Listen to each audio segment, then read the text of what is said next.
En este vídeo vamos a estudiar el tema 14 del temario de Historia de España de segundo de bachillerato, que lleva por título La Guerra Civil.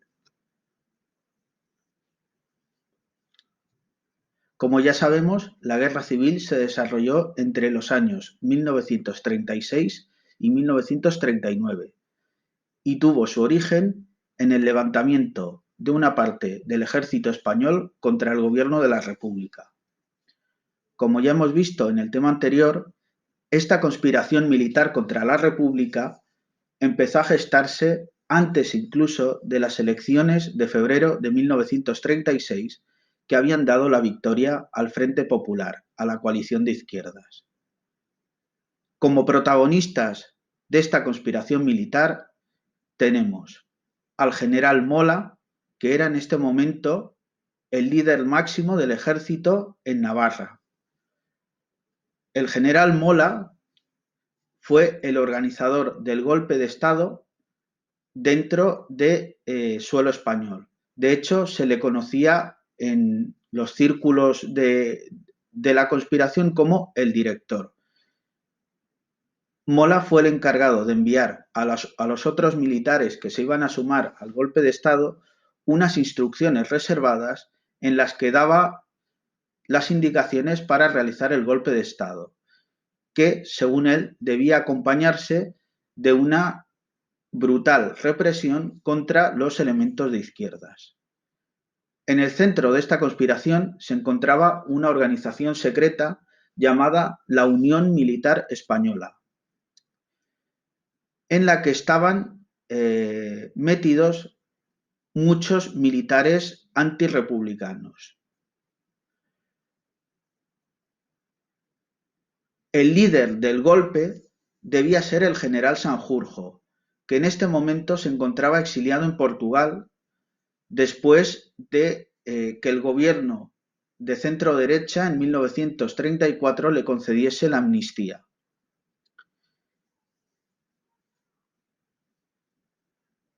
El levantamiento militar comenzó el 17 de julio del año 36 con el alzamiento del ejército de Marruecos. Un día después, la rebelión se extendió a varias guarniciones de la península y de los archipiélagos de Canarias y de las Islas Baleares.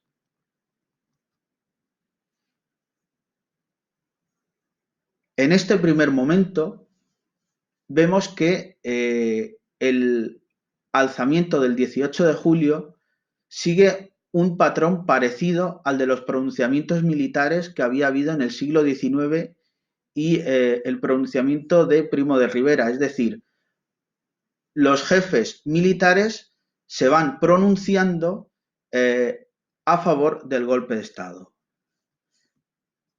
Se trata de los generales que estaban al mando de diversas guarniciones a lo largo del Estado. Por ejemplo, el general Franco en este momento era el gobernador militar de Canarias y realiza su alzamiento en el archipiélago, pero enseguida se traslada a través del avión Dragón Rapid a ponerse al mando del ejército de Marruecos, el cual conocía bastante bien. Cabe recordar que el ejército de Marruecos, sobre todo la legión, eran las mejores unidades que tenía en ese momento el ejército español. Y eso explica en buena medida el desarrollo de la guerra. El general Queipo de Llano fue el encargado de alzar la ciudad de Sevilla. Hay que destacar que Queipo de Llano anteriormente había sido republicano, de hecho era cosuegro del anterior presidente, Alcalá Zamora, pero se había desencantado con el rumbo que había tomado la República, sobre todo en su última etapa. El general Godet, en Baleares, logró poner la mayor parte de las Baleares, salvo la isla de Menorca, al servicio de la rebelión. Y desde allí debía trasladarse a Barcelona para alzar la capital catalana. En Zaragoza, el encargado de encabezar la rebelión fue el general Cabanellas, un general como Queipo de Llano, republicano, pero que también se había sentido desencantado con la República en los últimos tiempos. En Pamplona, el general Mola, con el apoyo de los tradicionalistas y los carlistas. En Oviedo, el encargado fue el general Varela. Como ya hemos señalado, los sublevados tenían previsto que al mando de la rebelión se situase el general Sanjurjo, que era en este momento el general de mayor prestigio entre los militares conservadores. En este momento Sanjurjo se encontraba exiliado en Portugal y debía trasladarse en avión a España para ponerse al mando de la rebelión. No obstante, en el momento de despegar, su avión se estrelló, al parecer por exceso de equipaje. Este hecho provocó un momento de duda entre los sublevados. En cualquier caso, como vemos,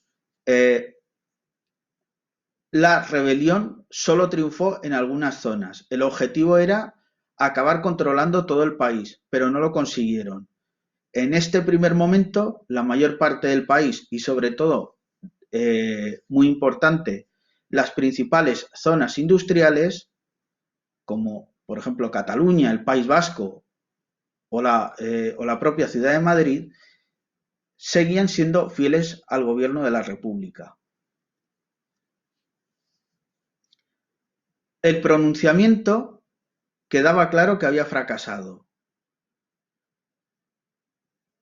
A ello se sumó una tardía reacción del gobierno de la República. El gobierno de la República no alcanzó a ver el peligro de esta rebelión. Pensaban que podía ser fácilmente sofocada como ya había pasado con la del general Sanjurjo en 1932. Pero en este caso, la rebelión militar se había organizado mejor.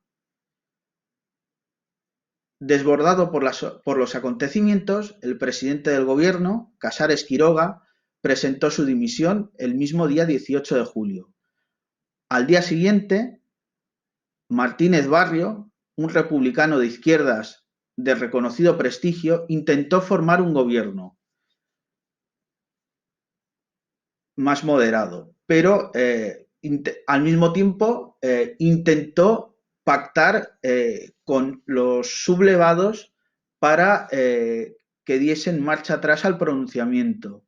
De hecho, llegó a hablar telefónicamente con el general Mola, pero fracasó en ello y dimitió. Fue nombrado para sustituirle José Giral, también republicano de izquierdas. En este momento, desbordado por los acontecimientos, el gobierno no sabía qué hacer, porque no sabía qué unidades del ejército eran leales y cuáles no. Y existía el temor de acabar armando a tropas que luego se sumasen al golpe de Estado, como por ejemplo había pasado en Oviedo. Finalmente, tras mucho debatir, se aceptó entregar armas a los sindicatos y a los partidos políticos de izquierdas, que lo venían reclamando desde el momento inicial del alzamiento militar.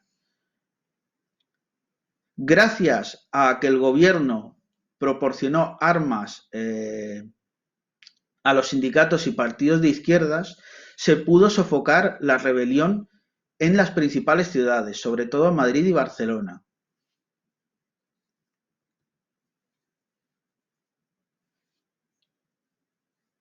En cualquier caso, lo primero que quedó claro fue que ni la sublevación militar había triunfado en todo el territorio nacional, ni el gobierno de la República había podido controlar la situación, de tal manera que quedaron consolidados dos bandos, que son los que se habrían de enfrentar durante los 3 siguientes años. Por un lado, los sublevados, que se llamaban a sí mismos nacionales. Los sublevados estaban encabezados por los militares más conservadores del ejército español. Recibían el apoyo básicamente de la derecha política, monárquicos, católicos, falangistas y carlistas, que colaborarían activamente con el bando sublevado. Asimismo, los sublevados contaban el apoyo de los sectores conservadores de orden, como por ejemplo la Iglesia y los grandes propietarios, que habían visto mermados sus privilegios durante el periodo de la Segunda República. La zona controlada por los sublevados se organizó siguiendo un modelo militar, haciendo un llamamiento al restablecimiento del orden.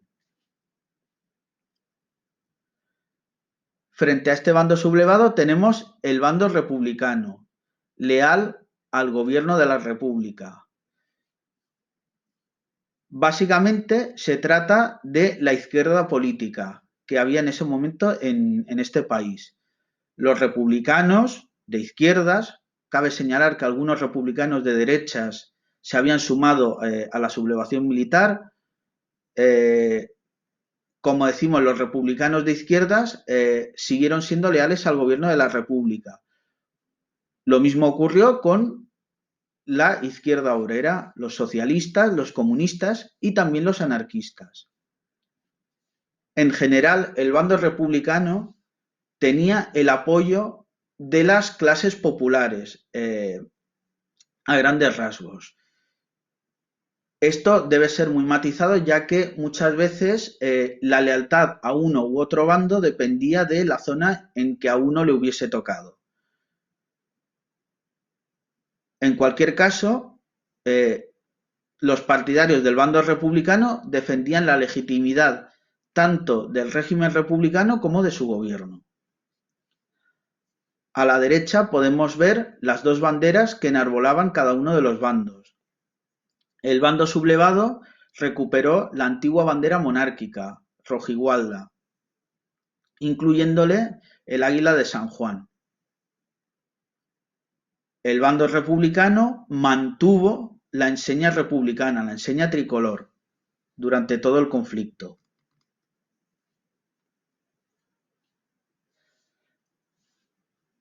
La Guerra Civil Española alcanzó una dimensión internacional,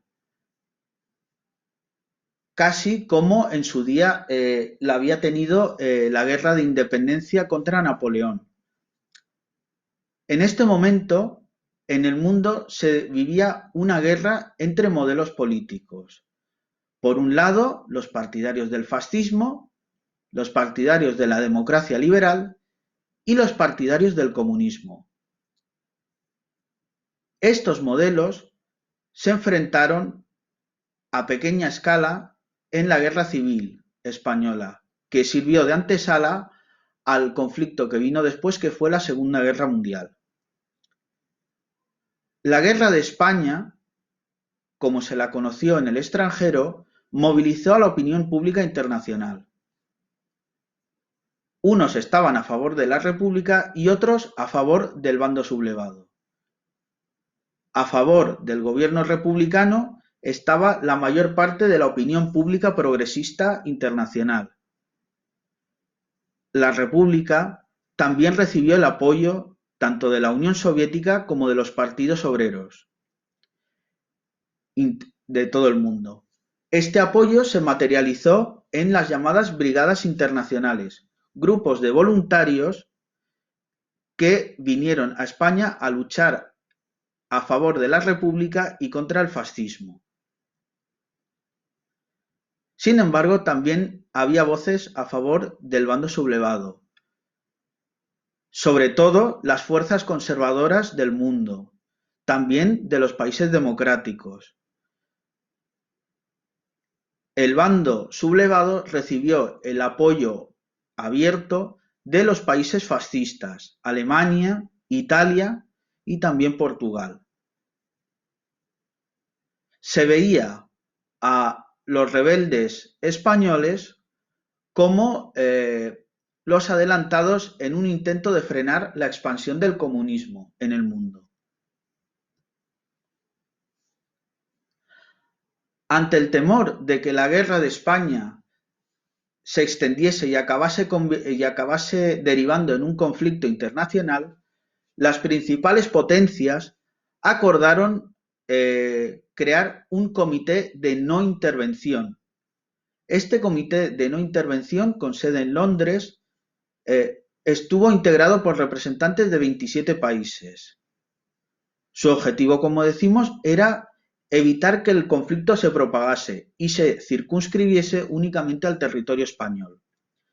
Para ello, los países firmantes del Comité de No Intervención acordaban no proporcionar armamento a ninguno de los bandos en liza. Obviamente, este Comité de No Intervención fracasó en su cometido, ya que mientras las democracias liberales como Francia y Reino Unido sí que mantuvieron una estricta neutralidad durante todo el conflicto, los países fascistas como Italia o Alemania apoyaron abiertamente a los sublevados, aportando recursos económicos, armamento e incluso unidades militares, como por ejemplo la Legión Cóndor, que enviada desde Alemania actuó como una de las fuerzas de élite de la aviación franquista.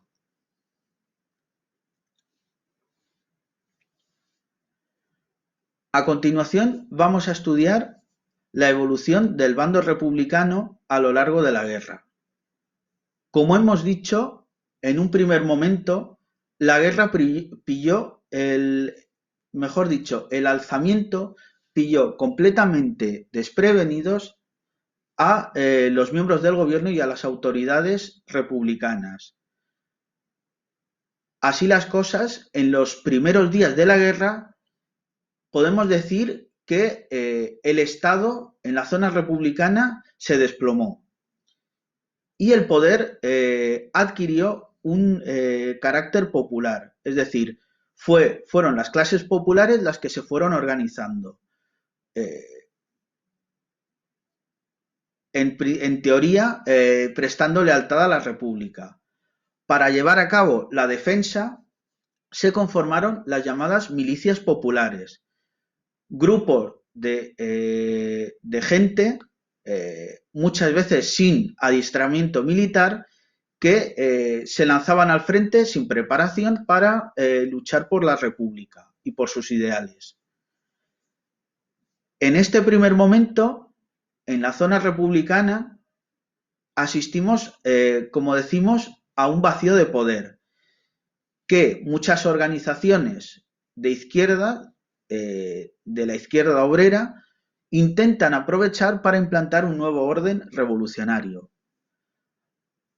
Así se crean consejos, comités y juntas que son los que ejercerán el verdadero poder en la zona republicana y ante la impotencia del gobierno. En este momento se asiste a una violencia contra todos aquellos que eran sospechosos de apoyar al bando sublevado, sobre todo contra la Iglesia. Arden numerosas iglesias, hay fusilamientos de sacerdotes y de frailes, y también contra todos los sectores conservadores, sobre todo empresarios, grandes propietarios, etc.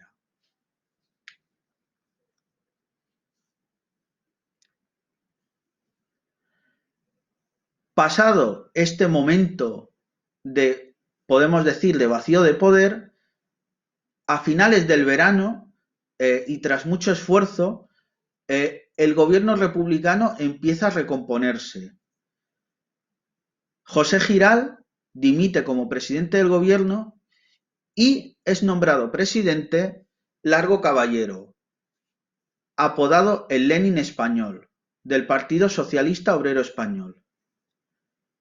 El gobierno de Largo Caballero llamado el Gobierno de la Victoria, es un gobierno de concentración que incluye a republicanos de izquierdas, socialistas, comunistas y por primera vez en la historia anarcosindicalistas. Esto es un hecho único, ya que en ningún país del mundo ocurrió una cosa similar, es decir, que los anarquistas eh, mmm, se integrasen dentro de la estructura de poder y como decimos, durante la Guerra Civil llegó a haber ministros anarquistas. El objetivo del gobierno de Largo Caballero era, ante todo, recomponer el Estado, recomponer el poder del Estado, que en este momento, como decimos, se había hundido completamente después de la sublevación militar, y también detener el avance de los sublevados. Para ello, el gobierno sustituyó las milicias con un nuevo ejército, el llamado Ejército Popular. Un ejército donde habría una mayor disciplina que en las milicias, para tratar de frenar ese avance de las tropas nacionales. A pesar de ello, este gobierno vivió en una tensión constante entre las distintas facciones que lo componían. Estas tensiones estallaron sobre todo a raíz de los llamados Hechos de Mayo de 1937. En este momento había una fuerte tensión entre las distintas facciones y el hecho más significativo fue que en las calles de Barcelona acabaron enfrentándose tropas leales al gobierno contra el POUM, que era un partido de inspiración trotskista, muy potente sobre todo en Cataluña, y los anarquistas.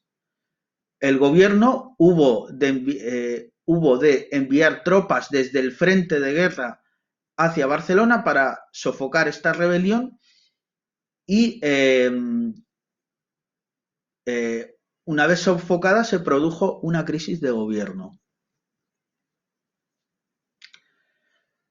Después de los hechos de mayo, Negrín acabó dimitiendo, Largo Caballero hubo de dimitir y le sustituyó como presidente del gobierno Juan Negrín, también del PSOE.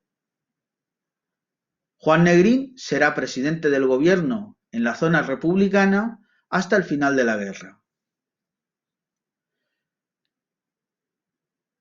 Como decimos, los hechos de mayo habían provocado la caída del gobierno de Largo Caballero y habían fortalecido, sobre todo, al Partido Comunista, que hasta este momento había sido un partido muy pequeño, muy reducido.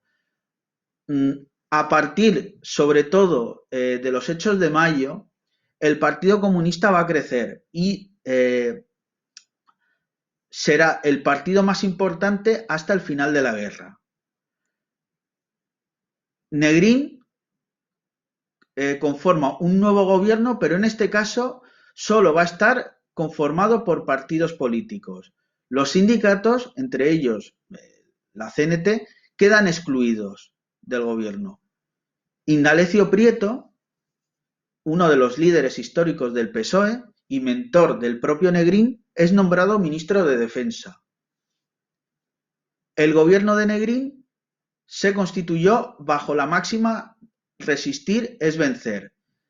Era evidente que el bando sublevado era el que tenía la iniciativa en la guerra, tenía el ejército más potente, el mejor armamento. Y el gobierno republicano se dio cuenta de que ganar la guerra únicamente por medios militares era prácticamente imposible y el objetivo era intentar resistir para o bien provocar una mediación internacional que llevase a una paz de compromiso o, como ocurrió al final de la guerra, intentar aguantar hasta el estallido de una guerra mundial, una guerra entre los países fascistas y las democracias, en la cual las democracias supuestamente iban a apoyar a la República. A pesar de esta política de resistencia a ultranza, Negrín no dejó de buscar una paz de compromiso con los sublevados. Para ello, ya en un momento muy avanzado del conflicto, lanzó su programa de 13 puntos, en el cual se intentaba llegar a una paz de compromiso con el bando sublevado. Pero los líderes nacionales, sobre todo el general Franco, se negaron rotundamente y exigían una paz sin condiciones. Poco a poco, sobre todo ya al final del conflicto, una vez que ya quedaba claro que la suerte de la República estaba echada, el gobierno de Negrín quedó completamente abandonado. Únicamente la Unión Soviética brindó un cierto apoyo a este gobierno.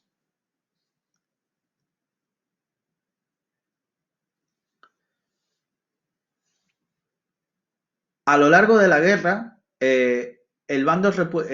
dentro de la zona republicana hubo tensiones continuas, ya que que contrastan vivamente con la unidad que se vive en la zona controlada por los nacionales. El alzamiento militar, como ya sabemos, se había intentado justificar ante el peligro de que en España se pudiese llegar a vivir una revolución. Ciertamente, en este momento, España, a pesar de la inestabilidad política, estaba muy lejos de convertirse en un país como la Unión Soviética, entre otras cosas porque el Partido Comunista, que era el que más abiertamente defendía ese modelo político, era un partido muy pequeño. Sin embargo, curiosamente, este alzamiento militar sí que contribuyó a legitimar lo que se ha dado a llamar la Revolución Social Española. Es decir, como hemos dicho, en la zona republicana, en el primer momento, hay un desplome del Estado y un vacío de poder que es ocupado por organizaciones sindicales y de la izquierda obrera que aprovechan este vacío de poder para llevar a cabo su revolución. De este modo, podemos señalar que básicamente existían dos facciones dentro del bando republicano. Por una parte, aquellos que defendían que había que hacer la revolución y al mismo tiempo hacer la guerra. Básicamente eran los anarquistas, el POUM y una parte de la UGT. Frente a ellos tenemos otra facción que dice que primero hay que ganar la guerra y ya después, una vez conseguida la victoria, iniciar la revolución. Entre estos, republicanos de izquierda, el PSOE y también el Partido Comunista. Como ejemplos de estas tensiones podemos señalar sobre todo dos. En primer lugar, las colectivizaciones de tierras y fábricas que llevaran a cabo sobre todo los anarquistas, especialmente en la zona de Aragón, durante la ofensiva del 36, un periodo en el que muchas tierras y muchas fábricas se ponen, digamos, son ocupadas por los trabajadores y por los sindicatos. También los hechos de mayo de 1937, de los cuales ya hemos hablado. Básicamente, después de los hechos de mayo, esa facción partidaria de hacer la revolución al mismo tiempo que la guerra es derrotada y a partir de este a partir de este momento el gobierno va a poder ejercer su autoridad de una manera más efectiva. Por lo que respecta al bando sublevado. El bando sublevado o bando nacional también sufrió una evolución a lo largo de los años que duró el conflicto. Como hemos visto, en un inicio,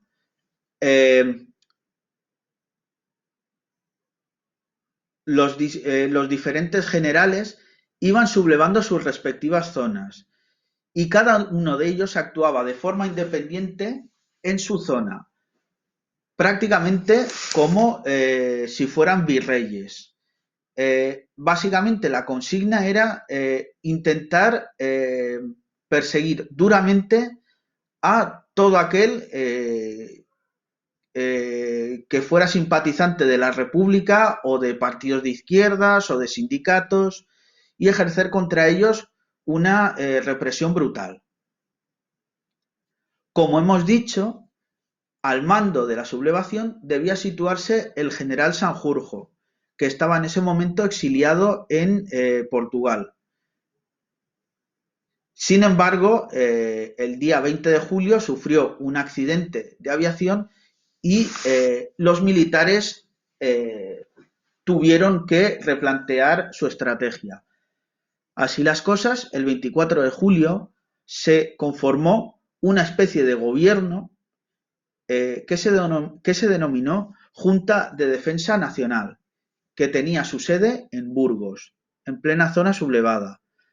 Su presidente era el general Cabanellas, que había sido el encargado de sublevar la ciudad de Zaragoza, ya que era el militar de más alto rango. No por ello el de mayor prestigio, ya que Cabanellas era republicano, aunque no estaba de acuerdo con el rumbo que había tenido la República en los últimos tiempos. Esta Junta de Defensa, presidida por Cabanellas, estaba integrada únicamente por militares. Y entre las primeras medidas que llevó a cabo estuvieron la prohibición de los partidos políticos y la suspensión de la Constitución de 1931. El día 1 de octubre, esta Junta de Defensa Nacional nombró al general Franco jefe del Estado y generalísimo de los ejércitos, otorgándole un poder prácticamente absoluto. La Junta de Defensa Nacional se disolvió y fue sustituida por una Junta Técnica del Estado.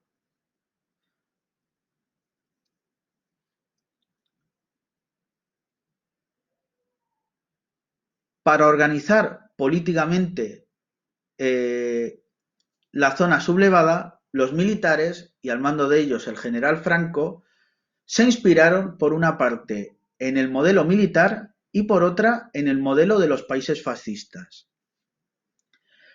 Durante el conflicto, la zona sublevada funcionó prácticamente como un cuartel, bajo el principio de ordeno y mando, bajo una disciplina militar. Como ya hemos señalado, se prohibieron los partidos políticos, excepto los de extrema derecha, como la Falange Española y los tradicionalistas. Otros grupos de derecha más moderados, como la CEDA y los monárquicos, eran tolerados, aunque ellos mismos disolvieron sus partidos políticos para facilitar la labor a los militares. Quedaron prácticamente como únicos partidos legales la Falange Española y de las Jons, un partido fascista, y los tradicionalistas, antiguamente llamados carlistas, firmes defensores de la religión católica.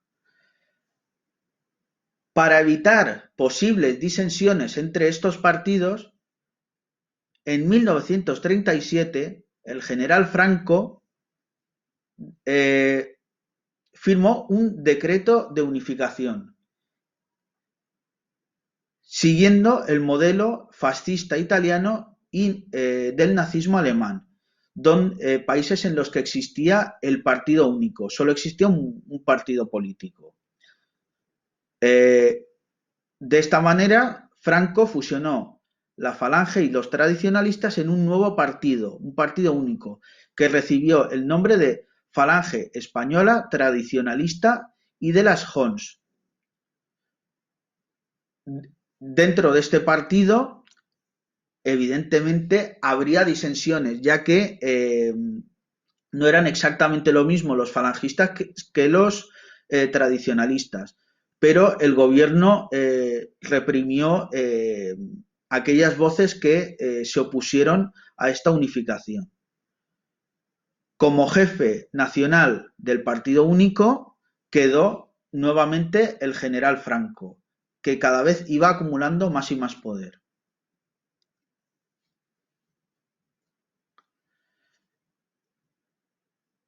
En enero de 1938, Franco disolvió la Junta Técnica del Estado y formó su primer gobierno. En ese gobierno, Franco ejercía el cargo de jefe del Estado y también de jefe del gobierno, y se inspiraba en el modelo fascista italiano.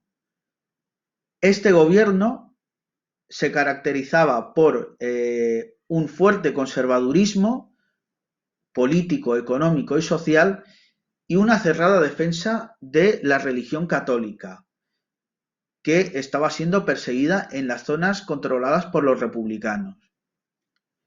Este gobierno mantuvo la supresión de libertades y se fijaba como objetivo principal la aniquilación de sus rivales, de los republicanos. Una de las primeras medidas aprobadas por este primer gobierno de Franco fue la aprobación de la primera de las leyes fundamentales, que es el Fuero del Trabajo, en marzo de 1938, que regulaba el marco de las relaciones laborales. El carácter católico del nuevo gobierno venía avalado por la pastoral colectiva que buena parte de los obispos españoles habían firmado en julio de 1937, un documento a través del cual la Iglesia española, o la mayor parte de la Iglesia española, mejor dicho, apoyaba abiertamente al bando nacional y consideraba la guerra civil como una cruzada a favor de la religión católica contra sus enemigos, contra el marxismo, el ateísmo, etc. La principal damnificada del conflicto, obviamente, fue la población civil. Sobre todo, estos años hubo una enorme carestía, una falta de alimentos y ello provocó una gran hambruna generalizada durante los años que duró el conflicto, especialmente en las grandes ciudades, donde era más difícil que llegase el alimento. Por primera vez en la historia de España se realizaron bombardeos masivos sobre la población civil en las grandes ciudades, como Madrid y Barcelona, que fueron sin duda las más castigadas, especialmente en Madrid porque se encontraba muy cerca del frente de guerra. El bombardeo más famoso, sin embargo, fue el de Guernica, en abril de 1937. El bombardeo de Guernica tuvo un gran valor simbólico porque era la capital histórica del País Vasco. Allí tenía su sede el gobierno autonómico vasco, pero no tenía una gran importancia militar y por eso se vio como un ataque bastante cruel, ya que no era un objetivo militar de primer orden. A pesar de que Guernica fue el bombardeo más más célebre, el bombardeo que causó mayor número de muertos tuvo lugar en Alicante, en mayo de 1938, en un bombardeo realizado por la aviación fascista italiana. En un solo día murieron en torno a 300 personas.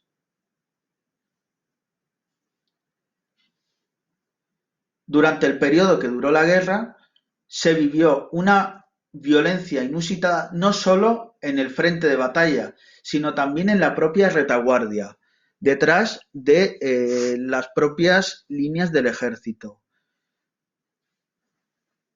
Tanto en un territorio como en otro, se empezó a perseguir a los opositores. En el caso del bando sublevado, esta violencia contaba con el apoyo del gobierno nacional, de las autoridades sublevadas. Por eso hablamos de una violencia institucionalizada contra los partidarios de la República y contra todos aquellos sospechosos de ser de izquierdas. Como ejemplo de estas matanzas, cabe destacar la matanza de Badajoz en 1936, a cargo del general Yagüe, el cual, al entrar en la ciudad, ordenó la ejecución de miles de republicanos. En el caso del bando republicano, en la zona leal a la República, también fue habitual la represión. Se hicieron populares los llamados paseos, sobre todo, como hemos dicho, contra partidarios de la derecha, burgueses, propietarios, sacerdotes, frailes y todos aquellos sospechosos de apoyar al bando sublevado. En este caso, la violencia no contó con el apoyo del gobierno, era ejercida por los llamados tribunales populares y, a diferencia de lo que ocurría en el bando sublevado, el gobierno de la República intentó frenar en la medida de sus posibilidades esta violencia. La mayor matanza llevada a cabo en la zona republicana contra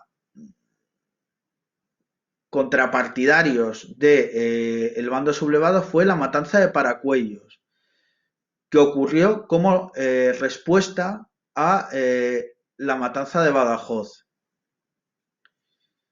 y que se realizó en un momento de caos en medio de la batalla de Madrid. Por último, cabe hablar, aunque sea brevemente, de la situación en la mujer en uno y otro bando. En el bando nacional, donde, digamos, constituido por los elementos más conservadores, se hizo propaganda para que la mujer volviese a su lugar tradicional, es decir, al hogar y la familia. Por su parte, en el bando republicano, al amparo de lo que ya hemos visto que se denominó la revolución social, se intentó avanzar en los derechos de la mujer. Y hubo muchas mujeres que desempeñaron cargos relevantes. Por ejemplo, Federica Montseny, anarquista, que fue la primera mujer ministra de la historia de España. Concretamente ocupó el Ministerio de Sanidad. Y luego hubo otras voces carismáticas como la de Dolores Ibarruri, la pasionaria, una de las principales dirigentes del Partido Comunista.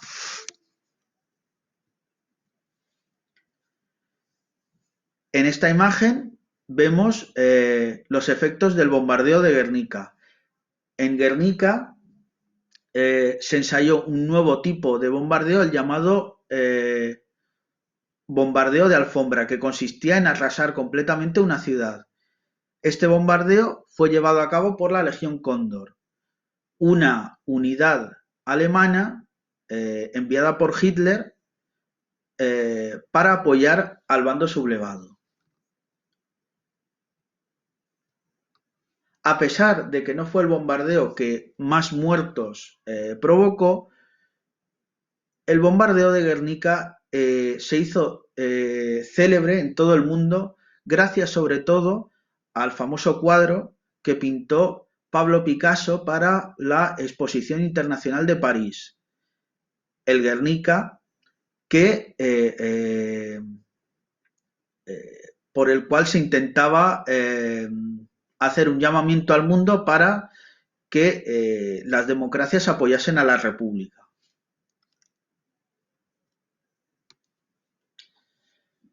En este último apartado vamos a ver la evolución del conflicto bélico durante los 3 años que duró. Ya hemos visto que en julio de 1936 quedaron conformadas dos zonas en suelo español. Una zona leal a la República y una zona contraria al gobierno de la República, el llamado bando sublevado o bando nacional.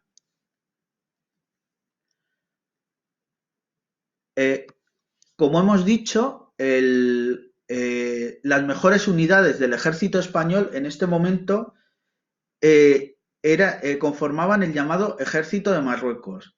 No obstante, la mayor parte de la Marina se había mantenido leal a la República y este ejército de Marruecos en este primer momento quedó aislado. No podía pasar a la península. Sin embargo, gracias sobre todo al apoyo de la aviación alemana, pudieron pasar a la República, concretamente al sur de Andalucía, y desde allí avanzar capturando territorios. Una vez hubo desembarcado este ejército, el ejército de Marruecos en Andalucía, siguió su avance hacia el norte, comunicando las dos zonas sublevadas, la zona de Andalucía y la gran zona sublevada, sobre todo la zona de Castilla, León. De este avance cabe destacar la masacre de Badajoz, que ya hemos visto anteriormente, en la cual el general Yagüe ordenó el asesinato de miles de republicanos al tomar esta ciudad y que causó un hondo impacto en la opinión pública. Desde esta zona, el general Franco tenía una buena posición para avanzar sobre Madrid. Sin embargo, Franco decidió desviar sus tropas hacia el sur y liberar el Alcázar de Toledo. El Alcázar de Toledo era un edificio militar que se había sublevado en contra de la República, pero se encontraba en este momento asediado por tropas leales a la República. Franco decidió ir a liberarlo, lo consiguió y fue un golpe propagandístico muy fuerte para el bando sublevado, pero ello le hizo perder tiempo para capturar Madrid.